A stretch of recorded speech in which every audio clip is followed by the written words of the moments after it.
பராசர ஜோதிட மணிமன்ற குழுவில் பயணிக்கும் அனைத்து ஜோட சொந்தங்களுக்கும் வணக்கம். பரமத்தி வேலூர்லேருந்து சந்தன் பேசுகிறேன். பராசர ஜோதிட மணிமன்றத்தில் இன்று ஒரு அற்புதமான கருத்தரங்கம்.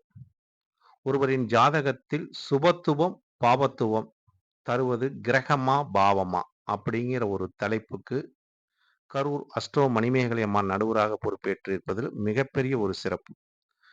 இந்த தலைப்புக்கு பரமத்தி வேலூர் சந்தன் ஆகிய எனது கருத்தை, அதாவது ஜோதிடம் என்பது என்ன அப்படிங்கிற ஒரு நிலைப்பாடு ஒவ்வொருத்தருக்கும் ஒரு கேள்வியா கூட இருக்கும். ஆனா ஒரு ஜாதகத்தில் ஒரு நிலைப்பாடு என்ன என்பது நிறைய கேள்விகளா நமக்கு வரும். அப்ப நம்ம இந்த சுபத்துவம் தருவது, பாவத்துவம் தருவது, அதாவது இந்த தருவது கிரகமா, பாவமா? அதாவது கிரகம் தருதா, பாவம் தருதா? அப்ப ராசி கட்டத்தில் 12 பாவங்கள், 12 பாவங்கள், கிரகங்கள் 9 கிரகங்கள். அதில் லக்கினத்தை சேர்த்துனா, லக்கினத்துக்கு கிரக அந்தஸ்து கிடையாது. அது நகரக்கூடிய தன்மை இல்ல. ஆனா, இன்னைக்கு லக்கினத்த வச்சும், அத வச்சு பலன் ஒரு வயசுக்கு, ஒரு வருடத்துக்கு மாத்தி போட்டு பலன் சொல்லக்கூடிய ஒரு நிலையெல்லாம் இன்னைக்கு வந்துருச்சு. கண்டுபிடிச்சுட்டாங்க. அந்த மாரி ஏஎல்பிங்கிற முறையில கண்டுபிடிச்சுட்டாங்க. இன்னைக்கு நெறைய ஜோதிடத்தில் வளர்ச்சி பெற்றிருக்குது. அப்படிங்கிற ஒரு தன்மையில இருக்குது. ஆனா, இந்த வளர்ச்சி பெற்றிருந்தாலும், நம் இன்றையோட ஜோதிட கருத்தரங்கத்தில் பேசக்கூடிய தலைப்பு பார்க்கும்போது, ஜாதகத்த பத்தி தான். இங்க ஜோதிட ஆராய்ச்சிக்கெல்லாம் நம்ம தேவையில்ல. 12 ராசி கட்டங்கள், 9 கிரகங்கள். இதுதான். இவைதான் நம்மளோட சூட்சமத்தோட நிலைப்பாடே. இந்த சூட்சமம், அதாவது சுபத்துவ சூட்சமம், பாவத்துவ சூட்சமம். இந்த 2க்குள்ள வேறுபாடு என்ன அப்படின்னு நம்ம தெரிஞ்சுக்கிட்டாவே மிக எளிது. அப்படிங்கிற ஒரு தன்மையை இந்த கருத்தரங்கம், ஏன்னா ஒவ்வொருத்தரும் பேசக்கூடியவர் இந்த கருத்தரங்கத்தில் 8 பேர் பங்கெடுத்திருக்கார்கள். நடுவரோட சேர்த்துனா 9. அப்போ 9 கோள்கள் இருக்கிற மாரி இந்த நிலைப்பாட்டை உணர வைக்க போகுது. அப்ப ஒரு பாவம் 12 பாவ கட்டத்தில், ராசி கட்டத்தில் 12 பாவங்கள் இருக்குது. ஒவ்வொரு பாவத்துக்கும் ஒரு அந்தஸ்து குடுத்திருக்காங்க. அதாவது ஒரு லக்கின பாவங்கிறது லா என்று போட்டிருப்பாங்க. அந்த லா என்ற லக்கின பாவம் தான் அந்த மனிதனோட ஒரு சுபத்துவத்தையும், பாவத்துவத்தையும் தீர்மானிக்கக்கூடிய ஒரு நிலைப்பாட்டை சொல்லக்கூடியதே அந்த லக்கின பாவம். அப்ப அந்த லக்கின பாவம் லா என்று போட்டிருந்தா, லக்கின பாவத்துக்கு அந்த அந்தஸ்து உண்டு. அப்ப அந்த லக்கினம் பாவத்தோட அந்த லக்கினாதிபதியா வரக்கூடிய அதிபதி யார் அப்படின்னு பார்க்கலாம். அந்த லக்கினத்துக்கு ஒவ்வொரு பாவத்துக்கும் ஒரு அதிபதி உண்டுங்க. இந்த 12 ராசி கட்டத்துக்கும் 12 அதிபதிகள் உண்டு. அந்த அதிபதி யார் அப்படின்னா, இதில் யார் குடியிருக்கிறா? யாருக்கு சொந்தமான வீடு? அப்படின்னா, ஏன்னா ஒரு வீடுன்னு இருந்தா அதுக்கு ஒரு பத்திரம்னு இருக்கணும். அந்த பத்திரத்துல பேருன்னு ஒண்ணு இருந்தா தான் அந்த வீட்டுக்கு சொந்தக்காரர் யாருன்னு கண்டுபிடிக்க முடியும். அப்ப அந்த வீட்டோட சொந்தக்காரர் எந்த கிரகம்? அப்ப ஒரு சுபத்துவத்தையும், பாவத்துவத்தையும் தருவது கிரகத்துக்கு தாங்க வலிமை அதிகம். பாவத்துக்கு இல்லைங்க. ஏன்னா, வெறும் பாவத்தை வைத்து நம் பலன் எடுக்கலாங்கிறது நம் வாசியோகி பொன்னையாசாமி அவர்கள் மிக அற்புதமாக காலபுருஷ தத்துவத்திலும், அவரோட வகுப்பிலும் நமக்கு நெறைய விஷயத்த குடுத்திருக்காரு. இல்லைன்னு சொல்ல முடியாது. ஏன்னா, பாவத்தை தெரிந்தாதாங்க பாவம் இடம் இருந்தா தாங்க வீடு கட்ட முடியும். இடம் இல்லாம எப்படிங்க வீடு கட்ட முடியும்? அந்த இடத்த சுபத்துவமாக்குவது, பாவத்துவமாக்குவது கிரகங்கள் போய் அமரும்போது தாங்க அது நடத்தி குடுக்கும். இல்லாட்டி நடக்காதுங்க. அப்ப ஒருவரின் ஜாதகத்தில் சுபத்துவத்தையும், பாவத்துவத்தையும் தருவது கிரகங்களுக்கு வலிமை அதிகம். கிரகங்களுக்கு பலம் அதிகம். கிரகங்கள் தான் அந்தந்த காலகட்டத்தில அத நடத்தி குடுக்கும். அதனால தான் கோச்சார கிரகங்கிற ஒரு பலன் எடுக்கிறோம். ஆ ஜனன ஜாதகத்தில் உள்ள கிரகத்தை வைத்து ஒரு பலன் சொல்றோம். ஒரு பிரஷன முறையில ஒரு கிரகத்தை வைத்து பலன் எடுக்கிறோம். அன்றைய கேட்கக்கூடிய கேள்விக்கு ஒரு பலன் எடுக்கிறோம். அப்ப இதை எல்லாம் எதுல வச்சு எடுக்கிறோம் அப்படின்னு பார்த்தா, ஒரு தட்டுல வச்சு தாங்க ஒரு காப்பி குடுப்போம். ஒரு தட்டுல வச்சு தாங்க சாப்பாடு போடுவோம். இது ஒரு எது இருந்தாலும் ஒரு ஒரு இது பாத்திரத்துல வச்சு தாங்க நம்ம ஒரு பிச்சையே போடுவோம். மத்தவருக்கு ஒரு தானம் குடுக்குறதா ஒரு பாத்திரத்துல எடுத்து கொண்டு தான் போடணும். சும்மா கையில கொண்டு அள்ளி போட முடியாதுங்க. அப்படிங்கிற ஒரு நிலைப்பாடு இருக்கு. இந்த மாரி ஒரு பாவத்தின் மூலியமாக ஒரு நிலைப்பாடு நம்ம நடந்தா கூட, ஆனா அத நடத்தி கொடுக்கக்கூடிய வல்லமை யாருக்கு உண்டுன்னு கேட்டீங்கன்னா, கிரகத்துக்கு மட்டுமே உண்டு.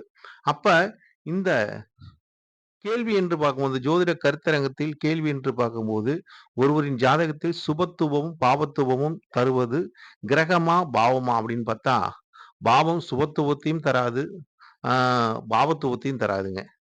இந்த 2யும் தருவது கிரகம் மட்டுமே தரும். எப்படி கிரகம் மட்டும் தரும்? கிரகத்துக்கு தான் அந்த அந்தஸ்து உண்டு.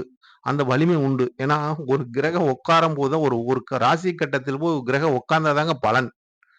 அந்த கிரகம் உட்காரலைன்னா அந்த ராசி கட்டத்துக்கு பலனே இல்ல. சந்திரன் போயி சந்திரன் பயணத்த குடுக்கக்கூடிய கிரகம். 27 நட்சத்திரத்திலும் 1 மாசத்தில் பயணத்த முடிச்சுருவார் சந்திரன். இப்போ ஒவ்வொரு நட்சத்திரத்தில் போனா தான், இன்னைக்கு இந்த நட்சத்திரம், இன்னைக்கு இந்த திதி, இன்னைக்கு இந்த கரணம், இன்னைக்கு இந்த யோகம், இன்னைக்கு இந்த அ அவயோகம் அப்படின்னு சொல்லக்கூடிய தன்மை யார் குடுக்குறான்னு பார்த்தா, அந்த கிரகம் என்று சொல்லக்கூடிய சந்திர பகவான் ஒவ்வொரு ராசி வழியாவும், நட்சத்திர வழியாவும், பாதம் வழியாவும் சுழண்டு கொண்டு வந்து கொண்டிருப்பார். அதனால தான் இத சொல்லுவாங்க. எப்படி சொல்லுவாங்கன்னு கேட்டீங்கன்னா, ஒரு அமாவாசை வழிபாடு, பௌர்ணமி வழிபாடு. அப்படின்னா, அமாவாசையிலிருந்து 5 நாள் பௌர்ணமி அப்படின்னு வரும். பௌர்ணமியிலிருந்து 5 நாள் அமாவாசை அப்படின்னு இந்த இத நிலையாக பிரித்து வைத்தார்கள் முன்னோர். 30 நாள். ஒரு மாதத்துக்கு 30 நாளுங்க. இந்த 30 நாளு இந்த பயணத்தை செல்லக்கூடிய சந்திரன் தாங்க தீர்மானிச்சு சொல்றாரு. அப்ப சந்திரன்ங்கிறது யாரு? நம்ம மனதை ஆளக்கூடிய ஒரு கிரகம் தாங்க. அத பார்க்க முடியுமானா? நிச்சயமா உணர முடியுங்க. ஏன்னா, ஒவ்வொரு ஜோதிடத்திலும், சாஸ்திரத்திலும் சந்திர நிலையை வைத்து தாங்க பலன் எடுக்க முடியுங்கிறாங்க.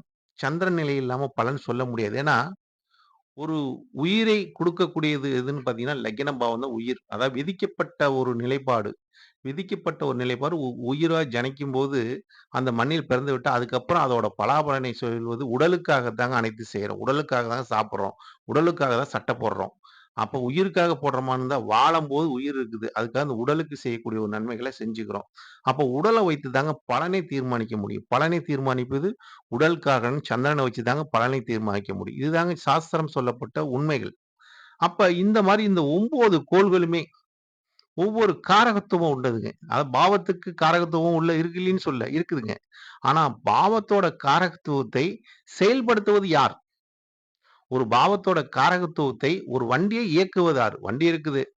சைக்கிள் இருக்குது, இன்னைக்கு டிவிஎஸ் பெட்டி இருக்குது, ப ஹோண்டா பைக் இருக்குது, ஆட்டோ இருக்குது, கார் இருக்குது, எல்லாம் இருக்கு. ரயில் இருக்குது, விமானம் இருக்குது. அதை இயக்கக்கூடிய ஒரு கிரகமா இருந்தா தான் அது இயக்க முடியுங்க. வெறும் அது நின்னுச்சுன்னா, அது நின்னு ஒரு ஜடமா தான் நிக்கும். அது இயக்கக்கூடியது ஒரு கிரகம் தான் இயக்குது. அப்ப இயக்கக்கூடியதுக்கு தான் அது சுபத்துவத்தையும், பாவத்துவத்தையும் தருவது. கிரகங்களுக்கு அந்த வலிமை அதிகம்னு வச்சுக்கங்களேன். ஏன்னா, நம்ம வந்து ஒரு கருத்தை சொல்லும்போது, அந்த கருத்து எது மூலியமா தீர்மானிக்கிறோம் அப்படிங்கிற ஒரு தன்மை இருக்குது. ஒரு பேப்பர்ன்னு எடுத்துக்கிறோம். அது ஒயிட் பேப்பரு, வெள்ள பேப்பரு. அந்த வெள்ள பேப்பர வச்சே நமக்கு அதுக்கு மதிப்பு உண்டா? அது மாரி ராசி கட்டமும் அதே மாரி தான். அது ஒரு ஒயிட் பேப்பர் மாரி. அப்ப அந்த பேப்பர்ல வந்து நம்ம எழுத்துன்னு எழுதும்போது தான், இன்னாருக்கு இந்த ஆவணங்கள் சொந்தம்.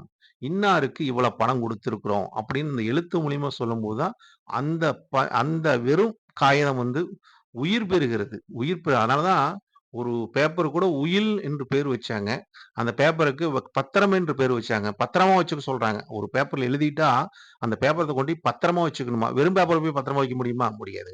அது மாரி ராசி கட்டம் என்பது 12 கட்டங்கள் இருந்தாலும், அதுக்குள்ள அமரக்கூடிய கிரகத்துக்கு வலிமை அதிகம். அப்ப இந்த கிரகங்கள் நமக்கு என்ன சொல்லுதுன்னு பார்த்தீங்கன்னா, ஒருவரின் ஜாதகத்தில் சுபத்துவத்தையும், பாவத்துவத்தையும் தருவது கிரகமா, பாவமான்னு பார்த்தா, கிரகம் மட்டும் தாங்க தரும். பாவம் தராதுங்க. பாவம் அதுக்கு வந்து சப்போர்ட் செய்யும். நம்ம ஒரு டீ குடிக்கிறோம்னா, எப்படி அந்த பாத்திரம் நமக்கு அந்த கிளாஸ் டாப் சப்போர்ட் செய்யுது. அவ்வளதான். அந்த பாத்திரத்த அந்த பொருள வைத்து கொண்டு போறோம். அவ்வளதான். ஒரு பணத்த ஒரு சூட்கேஸ்ல வச்சு எடுத்துட்டு போறோம். ஒரு பணத்த பீரோல வச்சு பாதுகாத்துக்கிறோம். அந்த பாதுகாக்கக்கூடிய பெட்டகம் தான் பாவகம். ஆனா பலனை தருவது, ஒரு நிலைப்பாட்டை உணர வைப்பதெல்லாம் அந்த கிரகங்கள் தாங்க தீர்மானிக்கும். அப்ப இந்த 12 ராசி கட்டத்தில் கிரகங்கள் தீர்மானிக்கக்கூடிய பலன்கள் தாங்க சுபத்துவமும், பாவத்துவமும் இரு நிலையாக பிரித்து தருவது.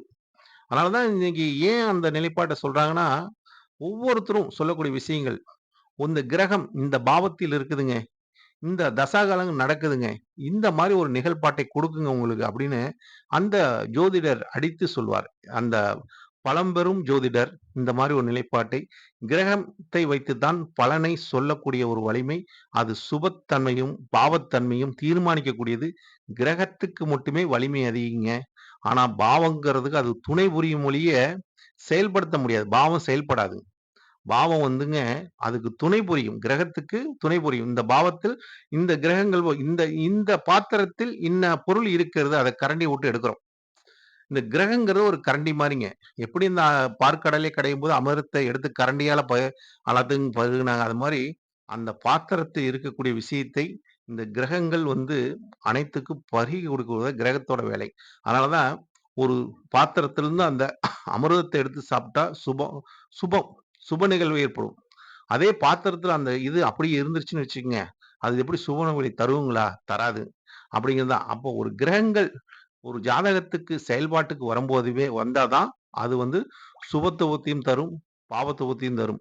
அப்போ ஒரு ஜாதகத்தில் சுபத்துவத்தை தருவது, பாவத்துவத்தையும் தருவது கிரகங்கள் மட்டுமே தர முடியும் கூடிய ஒரு நிலையாகும். பாவங்கள் தராது நண்பர்களே.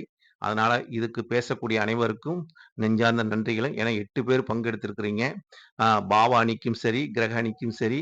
இதில் சுபத்துவத்தை தருவது, சுபத்துவத்தையும் பாவத்துவத்தையும் 2யும் ஒன்றாக்கி இணைத்து, அதாவது 2ம் ஒன்றோடு ஒன்று கலந்தது தான். அந்த ஒன்றோடு ஒன்று கலந்தாக பிரித்து கொடுக்கக்கூடிய வல்லமை யாருக்கு உண்டுன்னு கேட்டீங்கன்னா, கிரகத்துக்கு மட்டுமே உள்ளது என்ற ஒரு கருத்தை முன்வைத்து, எனது 2வது பதிவை இந்த பராசர ஜோதிட மணிமன்றத்தில் பதிவிட்டு, என்னோட பதிவை நிறைவு செய்கிறேன். நன்றி, வணக்கம். வாழ்க வளமுடன். பரமத்திவேலூரிலிருந்து சந்திரன். மீண்டும் உங்களை சந்திக்க அடுத்த ஒரு கருத்தரங்கத்துக்கு வருகிறேன் நண்பர்களே. வாழ்க வளமுடன்.